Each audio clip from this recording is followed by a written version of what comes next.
Oh my God. No, no, no, no. You're not gonna do that.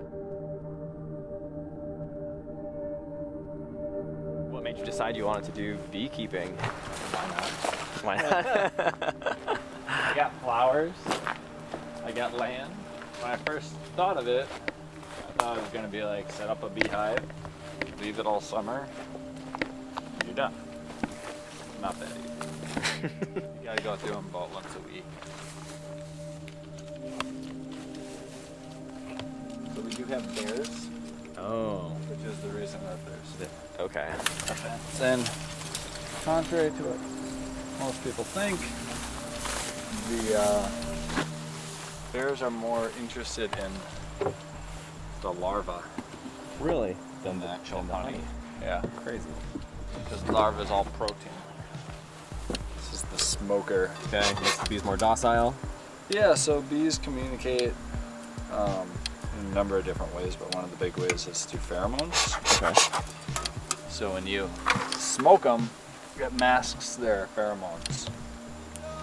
And if one of the bees gets angry and sending out like a alarm pheromone saying like, hey, somebody's here, come sting them, this is gonna mask that so that the other bees don't get real angry. And Gotcha. first by bees, they come in they call it a bee bus, right? And you buy them essentially by the pound. So I guess the number one question that any, not amateur, but anyone not familiar with beekeeping would ask is how often do you get stung?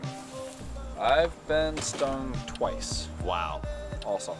And you've been doing it the whole summer? The whole summer. This Wow. is our first year that we've kept these. This is all an empty box like that first one I showed you where it's just a plastic foundation and nothing on it. And in the course of the summer they've built all this. Wow. Which is just super cool. Yeah. So bees are defending against things that are moving fast. So you're like moving your hand really quickly over the bees. They might come up and grab you. Okay. Or sting you. But generally speaking, the bees that most people keep are like extra docile. Generally speaking, this is like where they're living. This is where they're making extra honey. And there's actually like this whole box here is full of honey. But I'll leave that for them to eat over the winter and in the spring. Are they active and flying around in the wintertime? No. Or? Oh, okay, okay, Yeah. so they're just... And bees are clean, so they hold it until they get a warm day, and then they'll fly an inch away from the front of the hive, poop, and go back in. Because it's not like they hibernate, they keep the center of that hive at like 80 degrees the whole winter long. Whoa. And here it gets, like 15 below. Wow. Isn't that crazy? That's insane, yeah. Generally speaking, they're more defensive this time of day. Are they? Are you sure I don't need one of those masks? Yeah, you'll be fine. So you can kind of see that guy. He's like warning me. So this is all honey. And you can tell because it's kind of like a white cap to it. Yeah. Jeez.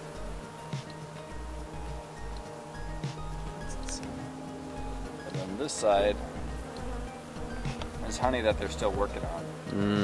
So when they get nectar from a flower, it's not honey yet. It's too watery. So to make honey, they have to put it in their things, and then they actually sit there and they fan it to take the extra water off. Let's go to the middle of the hive.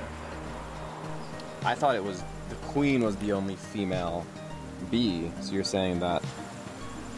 The queen is the only fertile female bee. Ah, okay. None of the other bees have basically their sex organs, and they have not been fertilized. Oh, there the queen is. So she has the Red, whoa. Exactly, yep. Wow.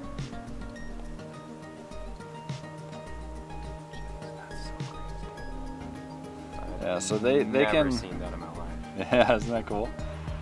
Oh my God. No, no, no, no. You're not gonna do that.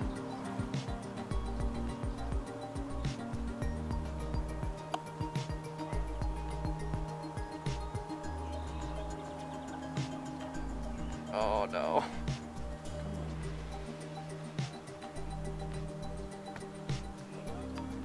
I am completely terrified right now.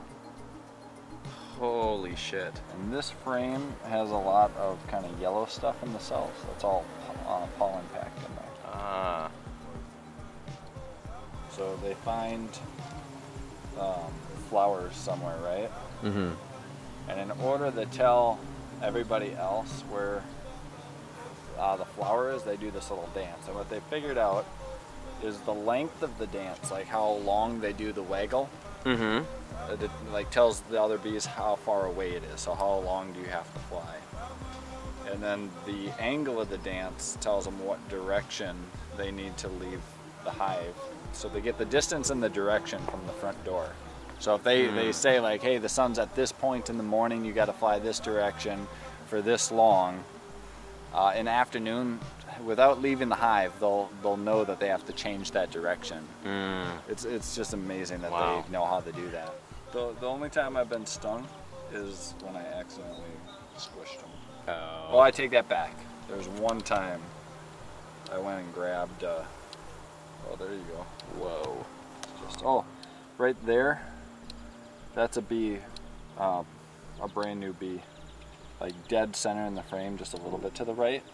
It's like, looks like it's stuck in there. Yeah, he's coming out. That's a new bee that's hatching right now. I see. Crazy. Yeah. Wow. And that one right there? Yeah. That's a brand new hatched bee. You can tell because of how hairy and furry it is. And then if you look kind of into those combs, a lot of them they look like little worms in there. Mm-hmm. That's the larva before they're capped. So wow. they start off as an egg. They feed them royal jelly. They grow into a larva. And then once they get big enough, they'll cap it. Become, I think it's a pupa. Bees are like unbelievably fascinating creatures. I know.